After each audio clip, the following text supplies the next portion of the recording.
Hello Sagittarius friends, I'm Annie Botticelli and welcome to my report, Sagittarius March 2021 Astrology Must Knows. I'm going to tell everybody right from the beginning of the videos this month that this is my absolute favorite month of the entire year of 2021 and possibly even of 2020. And I'm going to give you a bunch of reasons for why that is and why we have to celebrate, and I'm going to give you a lot of things specific for Sagittarius as far as the must-knows for the month as well. But the first major must-know that we have to take the time to talk about is why this month is so awesome and why I'm so excited about it. Because as everyone knows, we've had some pretty crappy transits for an extended period of time. A lot of heaviness, a lot of difficulties, and this month is very, very different. Okay, so the first reason is there are way more sweet aspects than salty ones this month. It's the first time that that's happened in a very long time, and it's not going to happen again for the whole of 2021. Okay, so the percentage of sweet compared to challenging aspects really is the overshadowing, storyline for the experience of the general zodiac influence. And this month is just sweet aspect after sweet aspect. Very rare. Okay, very, very exciting, very long overdue, right? Now, even some of the ones that we could list as possibly going salty, those are a lot of those are, and there aren't even that many of them, but of them, many of them can go either way. So they could be super sweet or could be salty. So that even adds more into the sweet, zesty part, okay? Another reason why I'm so excited about this month is that the domination of outer planet clashes that has become our norm is not happening this month. So we track different things when we're looking at an astrological forecast. We look at the fast-moving planets. They blow in, they blow out, they do their things. They're usually not of major consequence. And, that's what we track in the monthly horoscopes because they change really regularly. But the outer planets are the planets that take a long time to move around. And when they are locked in a notable mathematical configuration, that configuration lasts for a long time because the planets go retrograde back and forth over each other, and that tends to, go over sometimes years. So all of 2020 and in January and February of 2021, we had outer planet clashes that were really major. And we've got some freedom from that this month. We're going to have some of that cycle back around again later in the year, but this month, for the first time, we're free of it. So that's another reason to celebrate. Something else has to do with the fact that we don't have personal planets retrograde this month. And even though we've got a little wearing off of some post-Mercury retrograde shadow lingering towards the beginning of the month, as the month develops, that just burns off completely. And with it, burns off the confusion, the lack of clarity, the inability to plan, because retrogrades tend to call things into question, and this one will be no exception. You've been noticing, I'm sure, since January, February, we are in this Mercury retrograde uncertainty where you can't make any plans because you don't know how things are going to go, and plans that you made, they're dissolving away or getting called into question, and that's the nature of the personal planet retrogrades. But as March goes on, and then the rest of March and all of April, we're not going to be dealing with any of that. So the confusion for many people in many situations is going to dissolve away. You're going to start to be able to see more than 2 feet in front of you. We haven't been able to really do anything, right? Because we don't know what's going to go on with the politics, with the, mandates, with things in our lives for other reasons. And so we'll be able to start to see further in the distance, and we'll also be able to start to plan further in the distance. And that is a very welcome relief, okay? Now, that's not going to be every person's complete exact experience because there are many factors that affect our individual experience in our own personal charts. But for the global experience, this is starting to crack open, and this is going to be true for very, very many people, and hopefully it will be true for you. So along with the personal planets, being direct, also comes this zest and this forward movement. And while I was very excited and shared with you December and January, we did start to have some movement and we did get to sneak some things in. That still was under the mist of the eclipses and the outer planet clashes. And so we had openness, but with all this, all these contingencies. But now we're starting to have the openness and then getting deeper into this openness without the contingencies. And we know that Saggy friends, myself included, having many placements in Sag myself, we love free flow. We just want to go flow, right? We want to be flowing. We don't want things to be stymied and stuck and be uncertain. And one of the things that Sagittarius like to do best is to plan trips. And we have not been able to really do that. So many Sagittarius are going to actually travel this month, okay? There are going to be places in the world where travel restrictions and mandates are still interfering with that free flow, but there could be local travel. All right, Mars moving into Gemini means that things are going to get extra busy for everyone, and especially Sagittarius. So just know you're going to be moving around a lot, and whether that's just local from running errands or doing things with your kids, or possibly, just extra stuff. You'll see what I mean when it comes up. But it could also actually be travel. And March and April is amazing for Sagittarius for travel. Okay, not like, again, I don't know what each country is going to mandate and what is going to be true in each situation, but there are going to be a lot of Sagittarius that are going to be very mobile in this period of time. And those who aren't, you're going to actually start to be able to make some plans or get some, have some belief in the fact that we're actually going to be doing some traveling again. So if you're not traveling, there's a good chance you might be making plans for future travel. And for Sagittarius, sometimes that's actually the same thing. If we know we're going to go somewhere, then we're excited about that, right? Even if it's not yet. Okay, so this month for Sagittarius specifically is split into the first 3 weeks and then the last 10 days. Okay, so the first 3 weeks of the month is dominated by Pisces energies. We're going to talk about what that means for Sag. It's a completely different energy than when the Sun and Venus get into Aries on around the 21st of March, and then the energies start to move into Aries. Okay, so the end of March is like Sag's heyday. Okay, the last 10 days of March, most of April, when those fire planets start raging and racing, that's going to light everything up for us. Okay, but the weeks before that, there are some points to note. Now, I am so grateful as a Sag that we have so many other buoying energies this month, because usually for the March report, I have to have the discussion with Sages okay, Saggy friends, look back historically at March for yourself and notice that sometimes March is kind of hard for Sages. I don't like it, right? Because the planets moving through Pisces make an awkward angle for Sag placements. It's a bad, uncomfortable, it's a square, basically. And that square is a point of tension. And that can come up in any and every area of life. And it does, but it's usually especially focused on home and family. And in some cases, like transportation, cars, vehicles, in that period of time, like February, March, this tends to come up for Sages, like devices, equipment failures, or topics of having to purchase or deal with, repairs. But home and family is like a big one. And a lot of times stressful things go on in the family and Sages have to deal with them. And, and sometimes it's not terrible. Sometimes there are just beautiful things that happen. Okay. So I don't want you to be scared, but you do need to know that as much, if you can leave, especially the first 3 weeks open to deal with things, you'll be glad you didn't schedule yourself too heavy, because things are going to come up in your home and family, in your house, in your, all of this, things are going to come up. That's all I can tell you. Okay. But usually I'd have to have that discussion that I just had, and there might not be a bunch of other things that are but maybe this other stuff can lift that. Okay. Usually it's just that might be bad and I have to tell you and that's it. But because this month is so amazing with the beautiful aspects, and because Saturn and Jupiter are both in Aquarius, two outer planets are in Aquarius in aspects that are super supportive for Sag, there's a chance that that tendency for March to be terrible might be lifted a little bit. Okay, so it might be better.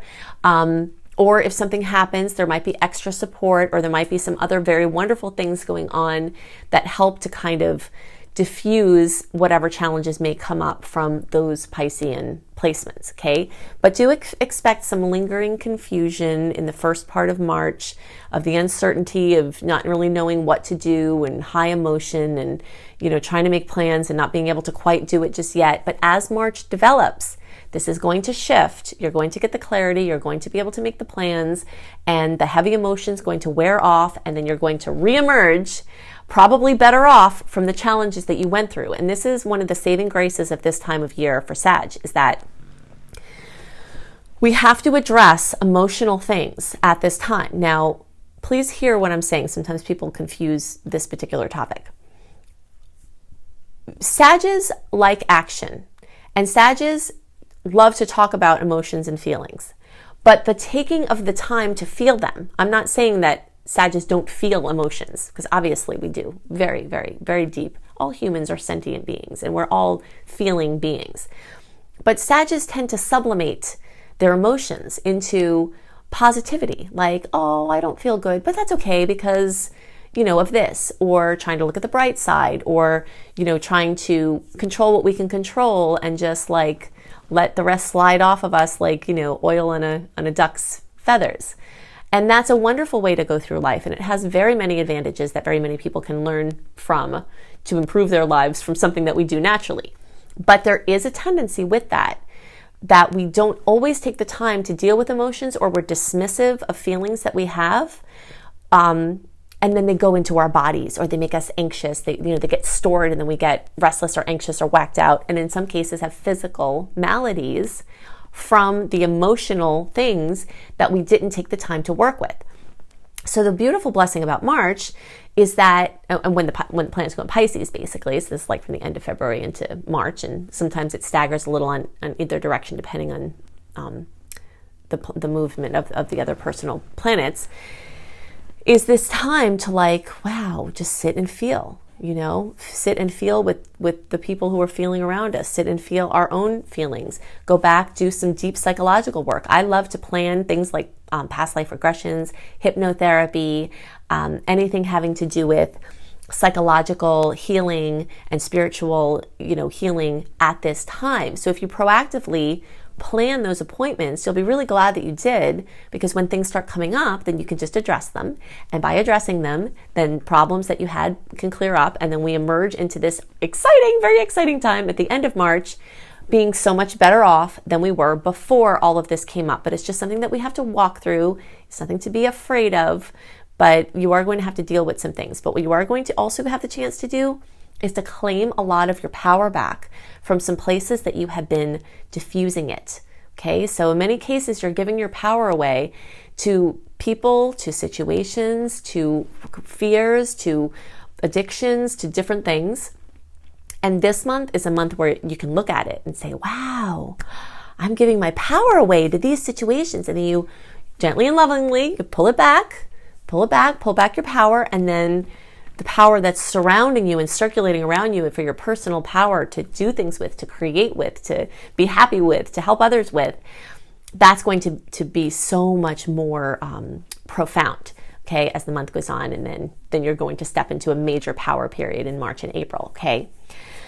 So expect to be overstimulated from the Mars and Gemini. Expect to have your relationships really brought into the forefront. Okay, we've got a couple of different things to talk about with relationships this month. One is global for everybody, and one is specific for Sagittarius, okay? So for Sagittarius, Mars is moving into Gemini. We talked about how this is going to bring travel and busyness and, you know, all of that stuff. But what it's also going to bring is a focus on the 7th house. And the 7th house has to do with your relationships and the people, you know, your accountant, your administrative assistant, like people you're in relationship with of all kinds, your spouse, your kids, your family. And the later you are in Sag, the more there's still going to be this focus on health. Okay, so as you know, as December rolls on from the birthday perspective, or as the degrees wear on, there's going to be a lingering energy from February and even January, where health was really like in the forefront, and you're going to notice that over time into March and April, that focus in those arenas on pets, you know, February, March, really strong for pets and things like that. The relationship sector is going to start to really get in the full focus, and you're going to have more energy to put power into your relationships. You're going to have more energy to and desire to solve problems within relationships and to get on the same page with someone. If you're in fighting with someone or in a combative situation, then there'll be more opportunity for you to change that, alchemically change that energy into how can we get on the same side? How can I hear what this person is saying?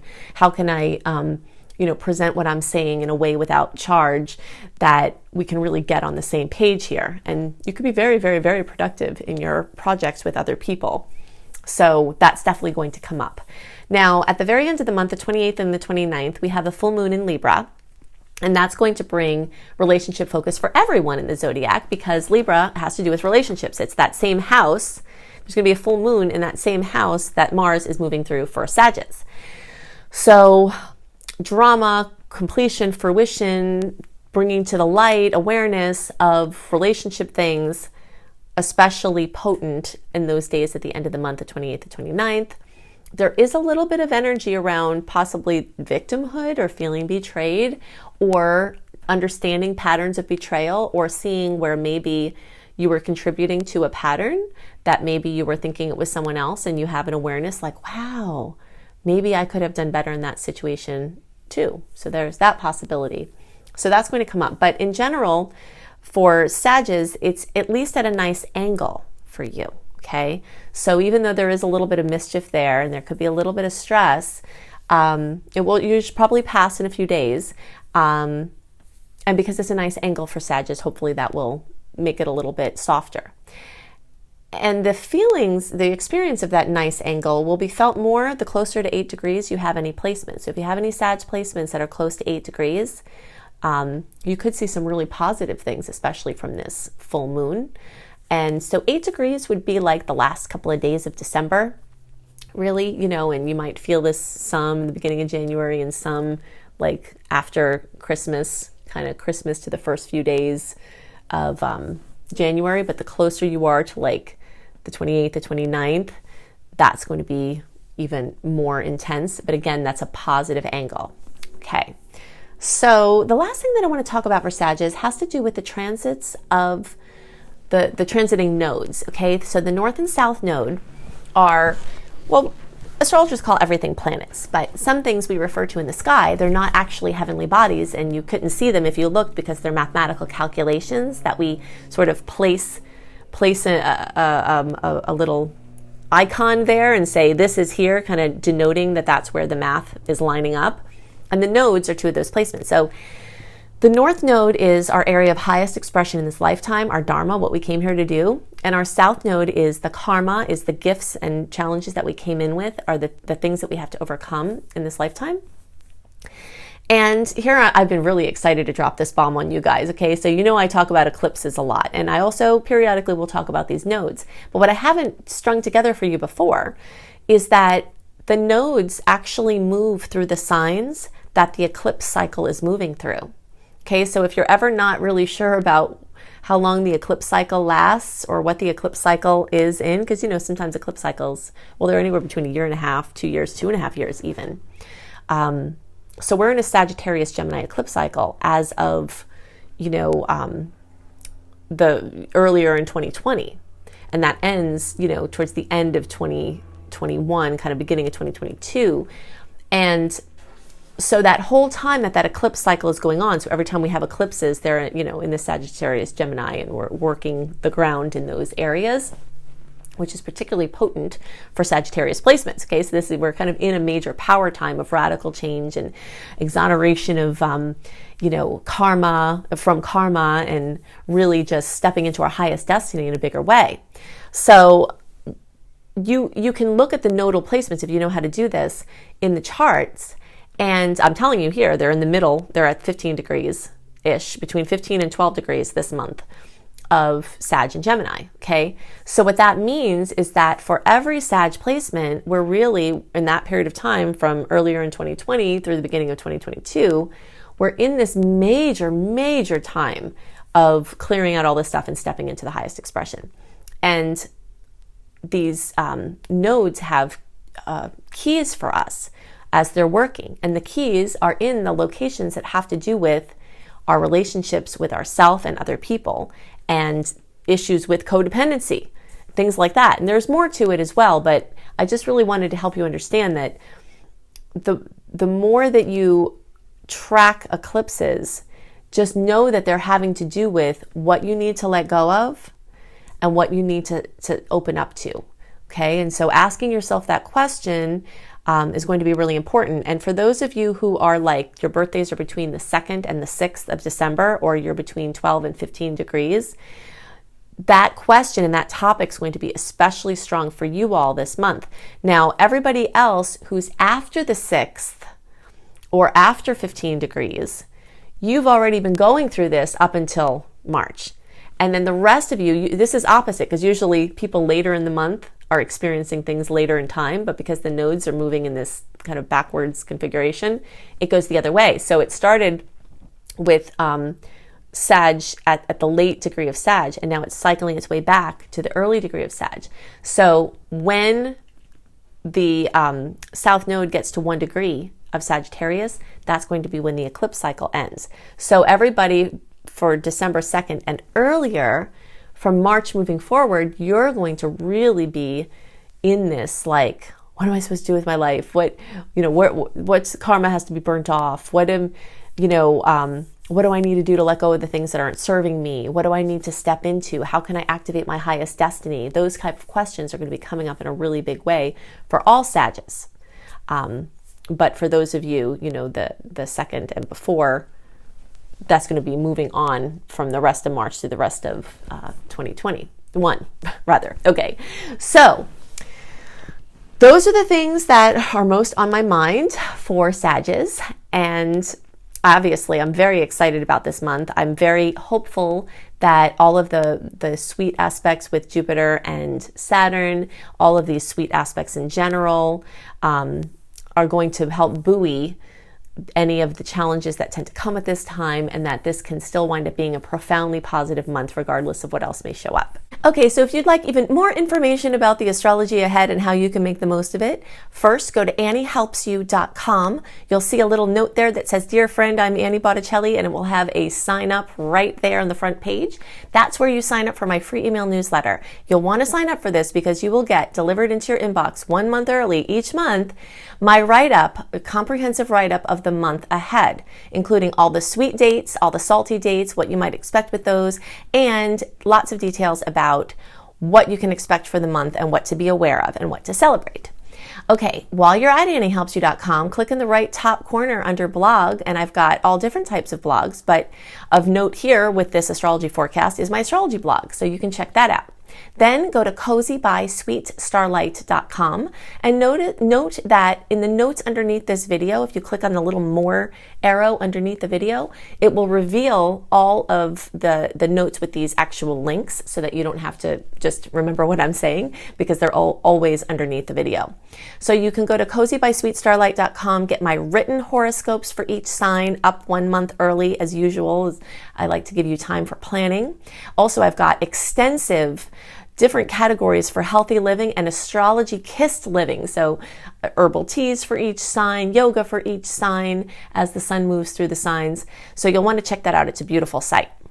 Then definitely also go to lumelife.com, L-U-M-E life.com. That's my school, Luminous Life Multiversity, and check out the free courses that I have for you. And also you can see my paid courses. If you think I put a lot into my free resources, then wow, you should see what goes into my paid courses. You can check out my Becoming a Professional Astrologer Mastery course. Even if you don't want to do astrology professionally, if you want to learn astrology because you love it and you want to learn how to use it for yourself, for your own self-development and help your family and friends, or if you do want to do it professionally, this course is crazy comprehensive and it will prepare you to do whatever you want to do with astrology. So you can see that at lumelife.com, L-U-M-E life.com. And the last thing is to make sure to get my book, my new book, Planetology, How to Align with the Natural Rhythms of the Universe. It's in every major bookseller, all in every Barnes & Noble, every Books A Million in the whole United States. It's also everywhere extensively throughout the world. You can get it pretty much anywhere. And it will help you to do just that, align with the natural rhythms of the universe. It's a very comprehensive book, and you'll go back to it time and time again for resources on how to use all of the astrological potentials in the best way. You can get it on Audible, you can get it on ebook, and you can get the beautiful hardcover version. So I hope you have a wonderful month, and I'll see you next month. Bye!